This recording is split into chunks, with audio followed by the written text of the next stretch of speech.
1,00,00,000 ఎక్కువ, 3,000 కోట్ల ఎక్కువ అంటే చిన్న పిల్లగాడిని అడిగినా సమాధానం చెప్తాడు 1,00,00,000 ఎక్కువ అని. కానీ ఆంధ్రప్రదేశ్ ప్రభుత్వం మాత్రం ఇప్పుడు ఒక విచిత్రమైన వాదనను తెర మీదకు తీసుకొస్తుంది. అదేంటంటే solar energy corporation of India తోటి కుదిరిన ఒప్పందాలను రద్దు చేసుకుంటే ప్రభుత్వంపై 3,000 కోట్ల రూపాయల భారం పడుతుందని చెప్తూ వస్తుంది.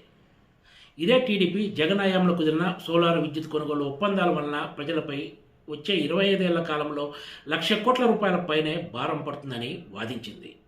ఇప్పటికీ అదే మాట మీద ఉంది. కానీ ఇప్పుడు కొత్తగా ఈ ఒప్పందాలను రద్దు చేసుకోవడం వలన ప్రభుత్వం 3,000 కోట్ల రూపాయల నష్టపరిహారం చెల్లించాల్సి వస్తుందని చెప్పడం వెనక మర్మం ఏమిటా అన్న చర్చ అటు అధికార రాజకీయ వర్గాల్లో సాగుతోంది. ఇక్కడ విచిత్రం ఏమిటంటే కూటమి ప్రభుత్వంలో భాగస్వాములుగా ఉన్న జనసేన కానీ బీజేపీ కానీ ఈ సోలార్ ఒప్పందాల విషయంపై మౌనాన్నే ఆశ్రయిస్తున్నాయి. ఒకవైపు ఈ ఒప్పందాల వలన ప్రజలపై 1,00,00,000 కోట్ల రూపాయల భారం పడుతుందని చెప్తూ కేవలం 3,000 కోట్ల రూపాయల కోసం ఈ ఒప్పందాలను రద్దు చేసుకోకుండా అదానికి మేలు చేస్తారా అంటే ఇప్పుడు వాతావరణం అంతా అలాగే ఉన్నట్లు కనిపిస్తుందనే చర్చ కూడా ప్రభుత్వ వర్గాల్లో సాగుతోంది. ఎన్నికైన ప్రభుత్వం రాష్ట్రానికి రాష్ట్ర ప్రజలకు ఏది మంచిదో ఆలోచించాలి కానీ జగన్ ప్రభుత్వ హయాంలో కుదిరిన ఒప్పందాలను కాపాడేలాగా అడుగులు పడుతుండటం ఇప్పుడు అందరినీ విస్మయపరుస్తున్న అంశం. ఎలా చూసుకున్నా కూడా ప్రభుత్వంపై పడే 3,000 కోట్ల రూపాయల భారంతో చూస్తే ప్రజలపై 25 ఏళ్లలో పడే 1,00,00,000 కోట్ల రూపాయల భారం చాలా ఎక్కువ అనే విషయం ప్రతి ఒక్కరికి తెలిసిందే. కూటమి సర్కార్ చెక్కితో కుదిరిన ఒప్పందాన్ని రద్దు చేస్తే నిజంగా ప్రభుత్వంపై 3,000 కోట్ల రూపాయల భారం పడినా కూడా ప్రజలపై 97,000 కోట్ల రూపాయల భారం తప్పినట్లు అవుతుంది. ఏది చేస్తే ప్రజలకు మేలు జరుగుతుందనేది ఈ లెక్కలు చూస్తేనే ఈజీగా అర్థం చేసుకోవచ్చు. కానీ ఇప్పుడు ఆంధ్రప్రదేశ్లోని చంద్రబాబు సారథ్యంలో ఉన్న కూటమి సర్కార్ మాత్రం ఈ విషయంలో ఎక్కడ స్పష్టమైన నిర్ణయాన్ని ప్రకటించకుండా అన్ని కోణాల్లో ఆలోచిస్తున్నామని చెప్తూ వస్తుంది. ఇప్పుడు కొత్తగా 3,000 కోట్ల రూపాయల భారం వాదనను తెర మీదకి తీసుకొస్తుంది. సెకీతో కుదిరిన ఒప్పందాల విషయంలో జగన్ సర్కార్ అదానికి మేలు చేసేలాగా వ్యవహరించినట్లు ఎస్టాబ్లిష్ చేయడంలో టీడీపీ విజయవంతమైందనే చెప్పాలి.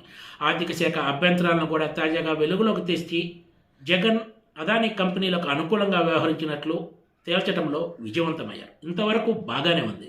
జగన్ సంగతి ఓకే, మరి జనంపై పడబోయే 1,00,00,000 కోట్ల రూపాయల భారం సంగతి ఏమిటనే ప్రశ్న ఇప్పుడు ఉదయించక మానదు. అయితే ఎంతసేపు రాజకీయ ప్రత్యర్థి జగన్ కోణంలోనే కాకుండా జనం కోణంలో కూడా ఈ ప్రభుత్వం ఆలోచించాల్సిన అవసరం ఉందనే వాదన వినిపిస్తుంది. ఈ విషయంలో చంద్రబాబు సర్కార్ తీసుకునే నిర్ణయం అత్యంత కీలకమవుతుండటంలో ఏమాత్రం సందేహం లేదు. నిజంగా చంద్రబాబు నాయుడు సారథ్యంలోని కూటమి సర్కార్కు ఏమాత్రం చిత్తశుద్ధి ఉన్నా ఈ ఒప్పందాలను రద్దు చేసి జగన్పై తదుపరి విచారణకు కూడా ఆదేశించవచ్చు.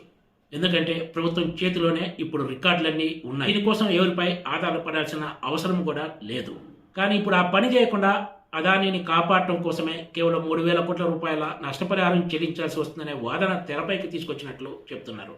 ఈ 3,000 కోట్ల రూపాయల నష్టపరిహారం పేరు చెప్పి ప్రజలపై 1,00,00,000 కోట్ల రూపాయల భారం వేయడానికి చంద్రబాబు సారథ్యంలోని సర్కార్ సిద్ధపడితే టీడీపీతో పాటు రాబోయే రోజుల్లో కూడా చంద్రబాబు నాయుడు భారీ మూల్యం చెల్లించుకోక తప్పదనే అభిప్రాయం వ్యక్తమవుతోంది. ఒప్పందాలు రద్దు చేసుకోకపోతే జగన్కు అందినట్లే కూటమి సర్కారులోని పెద్దలకు కూడా ముడుపులు అందాయి కాబట్టి ఈ నిర్ణయం తీసుకున్నారనే విమర్శలు ఎదుర్కోక తప్పదనే చెప్పచ్చు. ఎందుకంటే జగన్ హయాంలో కుదిరిన అన్ని విద్యుత్ ఒప్పందాలను కూడా ఈ కూటమి సర్కార్ ముఖ్యంగా చంద్రబాబు నాయకత్వంలోని ప్రభుత్వము రెడ్ కార్పెట్ స్వాగతం పలికిన సంగతి తెలిసిందే. ప్రతిపక్షంలో ఉన్నప్పుడు ఈ ప్రాజెక్టులపై విమర్శలు చేయడం అధికారంలోకి వచ్చాక మౌనాన్ని ఆశ్రయించడంతో దీనిపై పలు అనుమానాలు వ్యక్తమవుతున్నాయి. అదానికి కేంద్రంలోని మోడీ సర్కార్ అండదండలు పూర్తిగా ఉన్నందున ఏపీలోని చంద్రబాబు సర్కార్ ఈ విద్యుత్ ఒప్పందాల విషయంలో కఠిన నిర్ణయాలు తీసుకునే ఛాన్స్ లేదనే అభిప్రాయం ఎక్కువ మంది వ్యక్తం చేస్తున్నారు. అదే జరిగితే జగన్తో పాటు చంద్రబాబు నాయుడు కూడా పెద్ద ఎత్తున విమర్శలు ఎదుర్కోక తప్పదనే చెప్పచ్చు. Please subscribe TGTV.